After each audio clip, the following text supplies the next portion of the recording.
여러분, 오늘 로마서 8장 12절로 17절의 말씀을 통해서 함께 은혜를 나누고자 합니다. 여러분들이 이 빚이 있죠. 요즘 가계부채가 워낙 많다라고 하고 또 경제사정도 어려우니까 너나 할 것 없이 빚이 다 있는 것 같아요.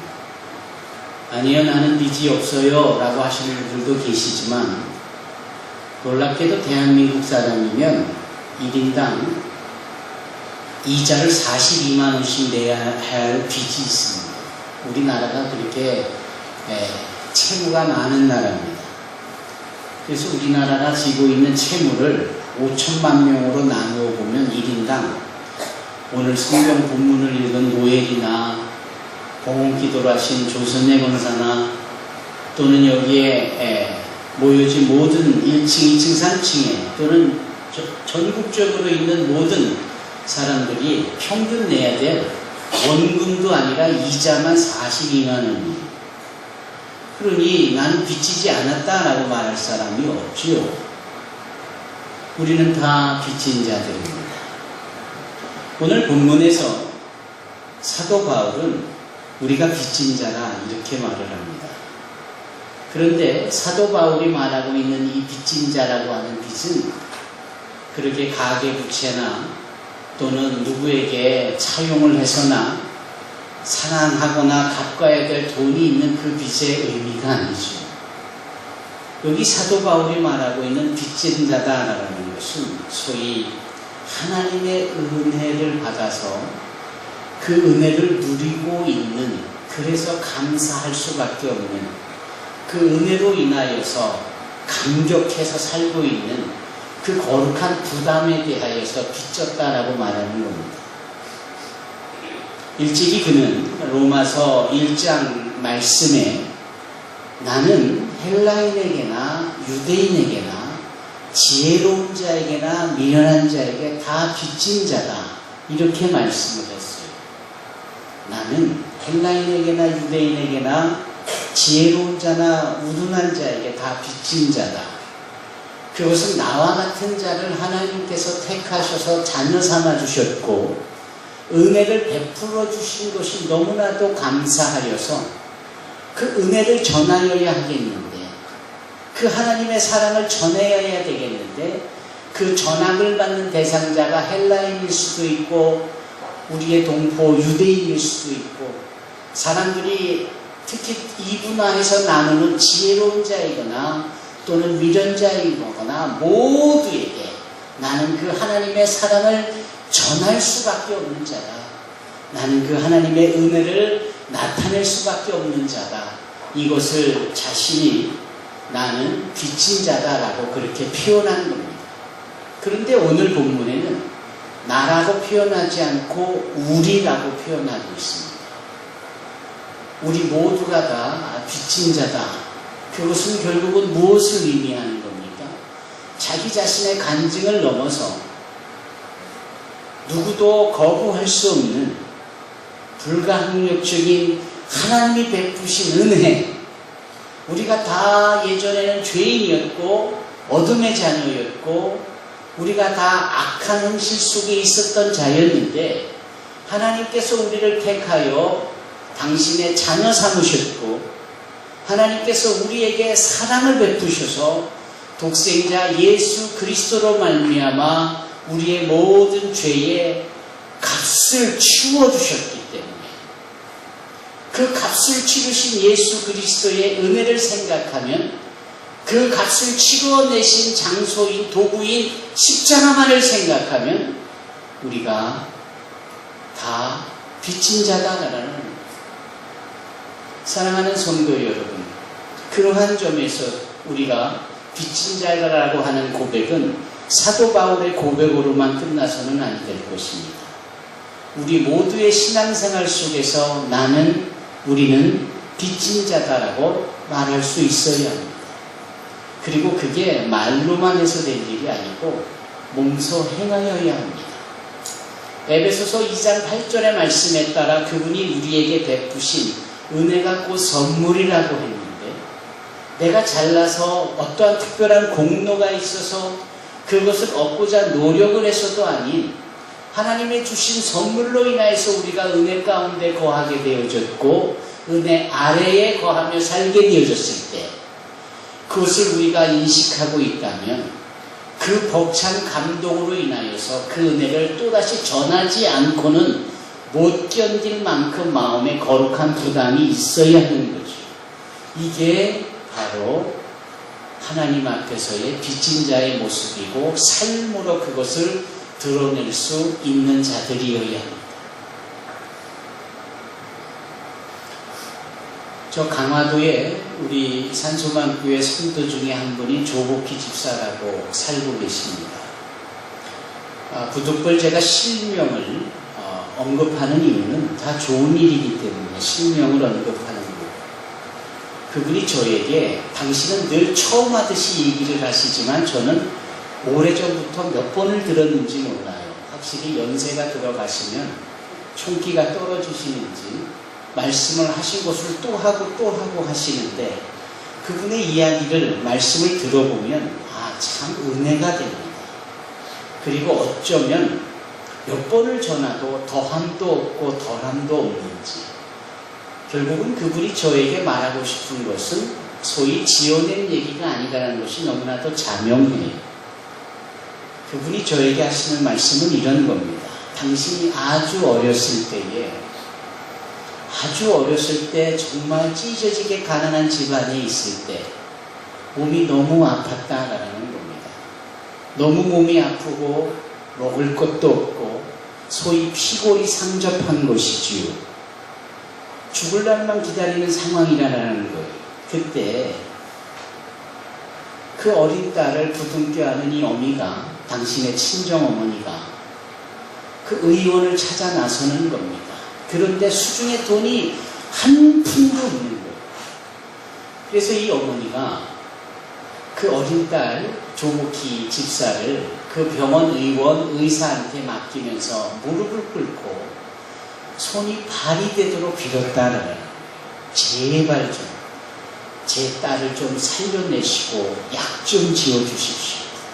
저는 가진 것이 정말 아무것도 없는데 정말 제가 꼭 벌어서 약값을 돌려드릴 테니까 제발 약 좀 지어달라고. 고맙게도 그 병원 의사께서 약을 3봉을 지어주셨다라는 거예요. 그 약 3봉을 받아들고 정말 이마가 땅에 갈 때까지 고마워하면서 꼭 돌아와 갚겠노라고 약속을 하면서 집에 돌아와 이틀 동안 약 2봉을 먹였는데 3봉이 채 먹기도 전에 건강이 좋아지고 기운이 차려지더라라는 거예요. 그래서 그 이후에 이 어머니, 즉 조복희 집사님의 친정어머니가 이 안양에서 저기 소래까지 걸어다니면서 소금을 갖다 내다 팔고 그렇게 돈을 모아서 약값을 마련해서 그 병원을 찾아갔답니다. 근데 어찌된 영문인지 그 의원이 문을 닫은 거예요. 의사가 다른 데로 가버린 겁니다. 백방으로 수소문을 해도 찾을 길이 없는 거예요. 그런데 이 어머니가 연세 많이 들어서 세상을 떠나실 때 그 조복희 집사 보고 복희야, 내가 이제 세상을 떠나는데 정말 내가 잊지 못할 한 분이 있는데 너를 살려내준 그 의사 선생인데 내가 그때에 마련해준 돈을 그분에게 꼭 갚아야 하는데 너 때문에 내가 정말 큰 빚을 그분에게 줬는데 되돌려 줄 길이 없구나. 어떻게 하면 좋으냐. 나 대신 그분을 찾으면 꼭 이 빚을 갚아. 그리고 유언을 하듯이 그렇게 말씀하시고 세상을 떠나신 겁니다. 조복희 집사가 그 어머니의 유언을 잊지 않죠. 자기를 살려준 그 은인을 찾아 나섰지만 결국은 못 찾았어요. 그래서 그분을 찾아서 빚을 갚는 대신 주변에 가난한 사람만 있으면 자기 것을 나누는 것으로 그 빚을 갚고 있습니다. 어려운 일이 당하면은 그분이 자기의 쌈짓돈을 또는 쌀독에 쌀을 푸다가 나눠주면서 자기가 지은, 어머니가 지은 그 빚을 그렇게 갚는 거예요. 몇 주 전에 그분이 칠순이었습니다. 아들과 딸내미가 칠순잔치를 한다고 하니까 하지 말라고 단호하게 거절을 하면서 대신 그 돈을 나에게 다. 그리고 의아해하는 자녀들에게는 이런 방법 이유도 설명하지 않고 그 거금의 돈을 저에게 맡기는 겁니다.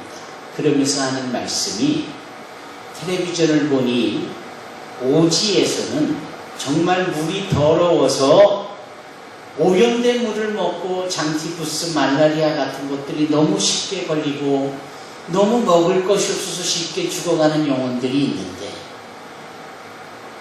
난 이미 하나님께 복을 받아 이 초야에 묻혀서 신앙의 수필도 써가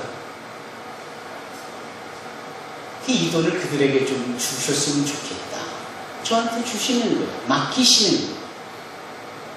여러분, 사랑에 지은 그 빚을 할 수 있는 범위 내에서 갚아나가는 이분의 행위는 정말 크리스찬으로서 너무나도 귀한 선행이 아닐 수 없습니다. 연세도 계신데 이제 권사님 되셔야죠. 아니요. 제가 일부 종사를 못했고 제가 교회를 떠나 멀리서 머물고 있는데 어떻게 권사가 될 수 있습니까? 한결같은 마음으로 흔들리지 않는 믿음을 보이는 그분의 선행과 행보를 보면 제가 가슴이 숙연해집니다. 여러분, 진정 그리스도인이라면 주께서 나를 위하여 고난당하시고 나를 위하여 죽으신 그 십자가의 은혜의 그 지은 빚을 우리는 잊지 말아야 합니다. 그리고 할 수만 있다면 갚아야 돼요. 이웃에게 갚아야 되고 나보다 더 어려운 사람들에게 갚아야 합니다.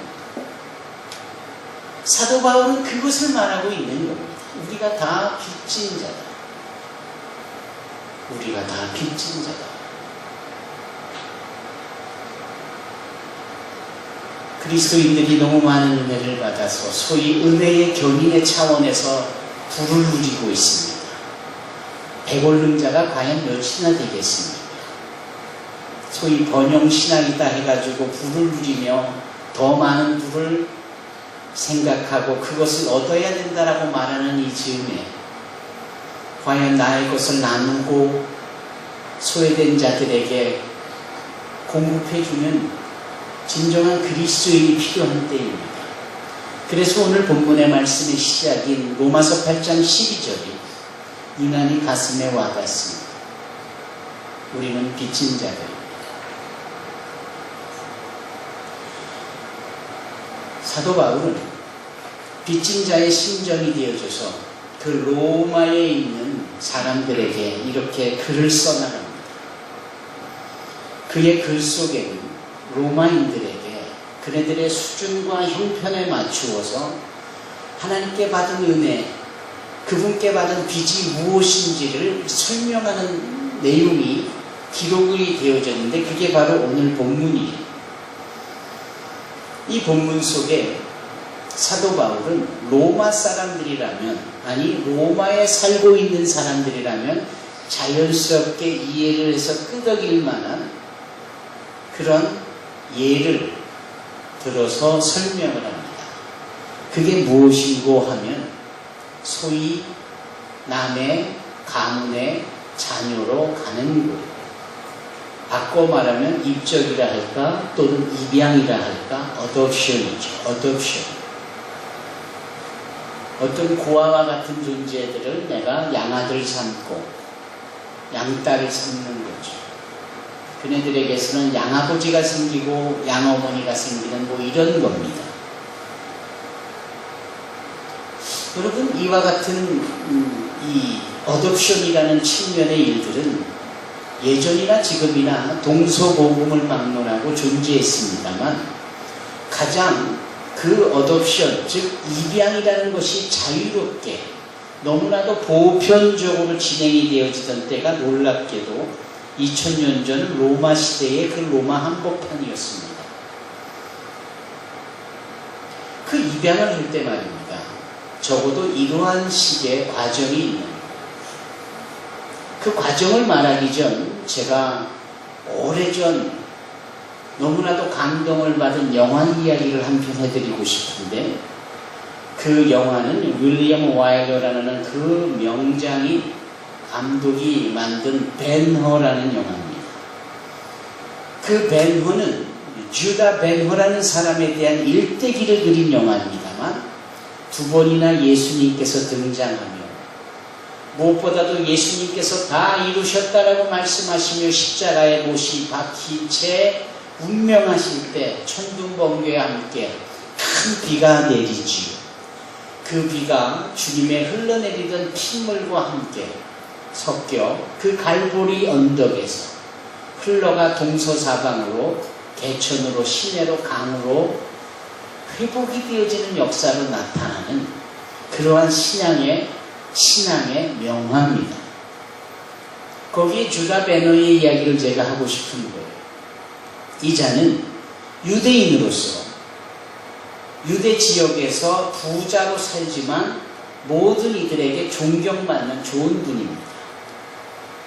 유다의 총독이 임명되어져 입고를 하는데, 그 사실을 보던 여동생이 실수하여서 기왓장을 팔목으로 건드려 그 기왓장이 총독의 말을 놀래키어서 이 총독이 다치지요. 그것이 문제가 되어져서 그 집안이 하루아침에 풍지박산이 일어납니다.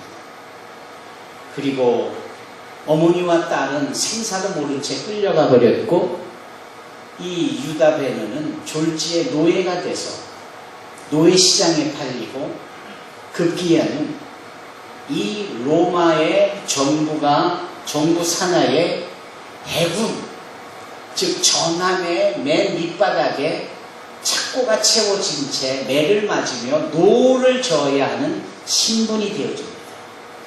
그리고는 마게도니안 해군과 전투를 하는 즈음에 자신이 노를 젓던 전함이 대파를 합니다. 그리고 그 역시 물에 빠져 죽어가는 순간 간신히 생명을 한 뗏목을 부여잡음으로 살 수가 있었고, 그 와중에 해군 제독인 퀸터스라는 그 해군 전체의 대표가 되는 자를 자신의 뗏목에 살려냅니다. 그것이 근거가 되어져서 이 해군 제독이 한눈에 봐도 노예고 노예가 분명한 이 유다 베너를 자신의 양아들로 삼습니다.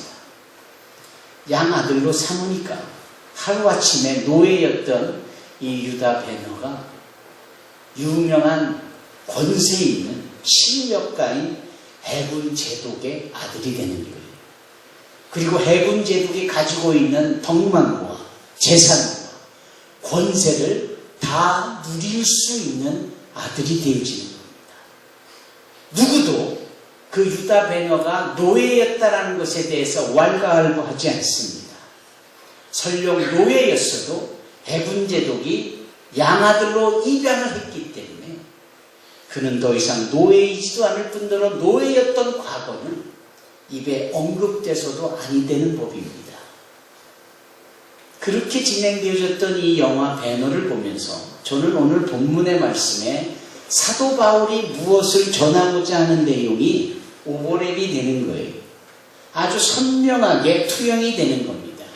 무엇입니까? 로마에 있어서의 소위 adoption, 입양은 무엇보다도 진정한 가족처럼 여겨지는 것이고, 설령 친자식이 있는 가문에 내가 입양이 돼도 친자식처럼 대접을 받고 친자식이 누리게 되어질 모든 후상, 유업, 기업들을 편파 없이 동일하게 똑같이 받아 누리게 되어진다라는 사실입니다. 무엇보다도 그와 같은 입양의 사건이 있을 때 로마 법에 따르면, 로마 사회의 정서에 따르면 7명의 유력한 저명한 사람들이 초대되어져서 그 어독션의 셀레모니가 입양의 그 예식이 진행되어지는 것을 보게 하고 증인이 되게 하고, 혹이나 나중에 입양되어진 이자가 불이익을 당하거나 친자식보다도 못하다라고 내침을 당하거나 기업이나 유업을 나누게 될 때 공동분배가 아닌 편파적인 불이익을 당하게 될 때 그 7명 중에 1명이라도 그 부분에 대해서 얼마든지 증인할 수 있고, 이 자는 정식으로 이 가문에 입양된 존재이기 때문에 어떠한 차별이 있어서는 안 된다라고 증언할 수 있다라는 거예요.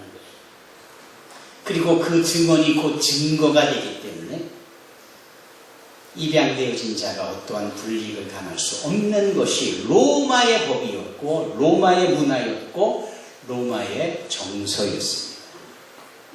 오늘 사도 바울은 그런 문화와 정서 속에 있는 로마인들에게 무엇을 말하고 있는 겁니까? 우리가 다 빚진 자인데, 어떤 빚진 자였냐?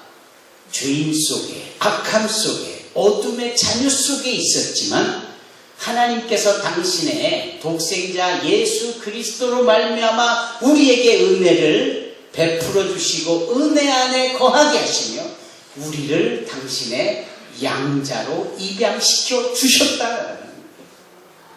우리로 당신의 자녀가 되게 해주셨다라는 거예요. 우리에게 어떤 차별이나 편견 없이 당신의 아들 그리스도와 똑같은 후사를, 상속을 받아 누리도록 우리에게 그 입양의 은혜를 허락해 주셨다는 거예요. 그래서 하루아침에 죄인에서 의인이 되고 어둠의 자녀에서 빛의 자녀가 되고 죄악에 몸서리신 자들이 하나님의 자녀가 되는 이 은혜를 누리며 어찌 빚진 자가 아닐 수 있겠느냐라는 것과 더불어 더 놀라운 사실은 그 모든 일에 있어서 증언을 해줄 수 있고 그 모든 일에 증거를 낼 수 있는 존재가 누구냐? 바로 성령님이시다.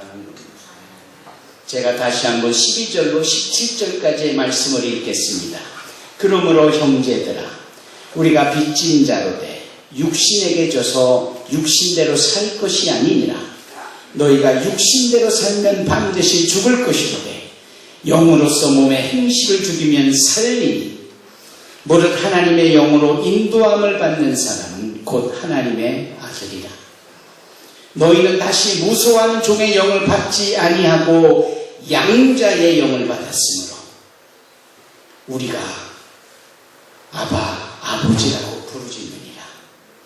성령이 친히 우리의 영과 더불어 우리가 하나님의 자녀인 것을 증명하시느니 자녀이면 또한 상속자, 곧 하나님의 상속자요 그리스도와 함께하는 상속자니 우리가 그와 함께 영광을 받기 위하여 고난도 함께 받아야 할 것이다. 사랑하는 성도 여러분, 하나님께서 우리를 당신의 자녀로 삼아주셨습니다. 하나님의 자녀가 되는 권세를 허락해 주셨습니다. 그 권세는 이 땅에서만 살 때 누리는 차별적인 권세가 아니라 저 하늘나라에서도 변함없이 유일하고 영원토록 주어지는 권세요. 그 권세의 정도가 어느 정도냐? 어느 규모냐? 그리스도께서 하나님의 아들로서 누리시는 그 권세의 규모와 동일한 차별이 없다라는 거예요. 그리고 그 일의 증언을 누가 해주고 있느냐? 성령께서 해주시고 계시다라는 거예요. 우리가 마음이 흔들리고 쪼잔한 일에 시시하게 휘둘러지고 요동하며 괴로움을 당하고 어려움을 당할 때 하나님의 아들이, 하나님의 딸이 이게 뭐냐? 라는 식의 분명한 깨달음과 더불어 회복이 있어야지를 않겠습니까? 우리가 그토록 성령의 충만함을 외치는 이유가 무엇입니까? 성령께서 우리의 지친 영을, 성령께서 우리의 위축된 영을, 성령께서 실패하여 좌절하여 낙심 가운데 있는 우리 영을 다 만져주시면서 증언해 주세요. 괜찮다. 힘내라. 너는 하나님의 아들이야. 너는 하나님의 딸이야. 그리스도와 동일하게 유업을 나누는 하나님의 자녀예요. 사도 베드로는 그래서 이렇게 말하잖아요. 베드로전서 1장 3절로 7절의 말씀 속에 핵심이 무엇입니까? 썩지 않고 더럽지 않고 쇠하지 아니하는 기업, 그것이 바로 로마서 8장에서 말하는 상속입니다. 그것을 누리는 자들이 상속자입니다. 한 단계 더 나아가서 그것이 하늘나라에서 칭찬과 영광과 존귀로 우리에게 주어질 것에 대해서 말씀하고 있지 않습니까? 힘들고 지쳐 낙심하고 낭망할 때에 내가 하나님의 자녀라는 사실을 상기하시고 힘내요 다시고 훌훌 털고 모든 것을 다 갖추고 누리는 하나님의 자녀답게 권세 있는 삶을 살기를 바랍니다. 고난 있을 수밖에 없습니다. 너희가 잠시 금으로도 연단할 이 고난이 연단하게 될 그 믿음의 과정이 우리 가운데 있을 것에 대해서 말씀하고 있지 않아요. 우리가 지금 하늘을 향해 나가고 있지 하늘나라에 있는 것이 아니지 않습니까? 장차 누리게 될 후사를 위하여서 믿음의 그릇을 준비하고 담아낼 그 믿음의 신앙의 그릇을 준비하는 것이지 이미 다 받아 누리고 있는 것이 아니잖아요. 그러기에 불완전한 이 세상에 살아가는 동안은 얼마든지 어려운 고난이 있을 수 있고 역경이 있을 수 있는 겁니다. 어린아이가 자라면서 걸음마를 배우고 막 달리기를 시작하면서 넘어져 무릎이 깨지고 아파하고 울 수 있는 것과 같은 이치. 고난은 그 정도의 의미 외에는 더 크게 부여할 뭐가 없습니다. 그 고난이 우리를 실망케 하고 좌절케 하고 실패케 하고 완전히 망하게 하는 것입니까? 그럴 수 없습니다. 무엇보다도 나를 위하여서 고난당하신 주님의 고난 앞에 우리가 아파하는 이런 정도의 고난은 고난도 아닌 것입니다. 이와 같은 것들에 대해서 오히려 유연한 마음의 자세를 품고 그럴 수 있다라고 여기고 어떠한 경우에도 하나님의 자녀로서 시시하고 쪼잔하게 화들짝 놀라는 것이 아니라 여유 있고 포용할 수 있는 넉넉한 마음, 그것을 수용해낼 수 있는 저와 여러분이 되기를 바랍니다. 여기 골로새서 1장에 이런 말씀이 있습니다. 골로새서 1장 24절로 29절의 말씀은 사도 바울이 감옥에 갇힌 채 그것도 억울하게 갇혀 있으니 얼마나 마음이 불편하겠고 그것이 예수님을 증거하고 전하다가 감옥에 갇힌 것이니 얼마나 힘들겠어요. 그런데 그는 이와 같은 것들을 간단하게 고난이라는 단어 하나로 일축해버리고 이런 정도의 고난은 내 남은 모든 삶에 내 몸에 채워가겠다. 이것이 교회의 유익이다. 그리고 나는 더욱더 굳세게 이를 위하여서 수고하고 애쓰겠다라는 강한 다짐을 보입니다. 그것이 골로새서 1장 24절로 29절이에요. 나는 이제 너희를 위하여 받는 괴로움을 기뻐하고 그리스도의 남은 고난을 그의 몸된 교회를 위하여 내 육체에 채우노라. 내가 교회의 일꾼된 것은 하나님이 너희를 위하여 내게 주신 직분을 따라 하나님의 말씀을 이루려 함이니라.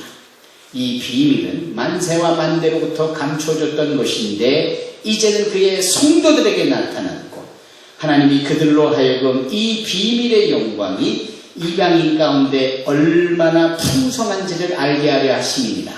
이 비밀은 너희 안에 계신 그리스도시니 곧 영광의 소망이니라. 우리가 그를 전파하여 각 사람을 권하고 모든 지혜로 각 사람을 가르치면 각 사람을 그리스도 안에서 완전한 자로 세우려 함이니 이를 위하여 나도 내 속에서 능력으로 역사하시는 이의 역사를 따라 힘을 다하여 수고하노라. 사랑의 빚진 자가 마땅히 감당하여야 될 고백이 바로 이 골로새서 1장 24절로 29절의 말씀입니다. 고난을 내 몸에 교회를 위하여 채우느니라. 내 안에서 역사하시는 성령의 능력을 따라 더욱더 힘써 수고하겠노라. 2015년 우리 교회에 주신 말씀이 성령의 능력으로 라는 말씀입니다. 이것이 골로새서의 말씀에도 적용이 되어지는 것이고 이것이 오늘 본문 로마서 8장에도 적용이 되어지는 것입니다. 특별히 육신에 있지 아니하고 그리고 영에 있음으로 인하여서 너희 안에 거하시는 그의 영으로 말미암아 살아나는 이 역사가 저와 여러분들의 모든 삶에 특별히 갈라디아서 2장 20절과도 다를 바 없는 그것을 말씀의 표대를 삼은 재현이네 가족에도 동일하게 나타나기를 주님의 이름으로 축원합니다. 기도하겠습니다.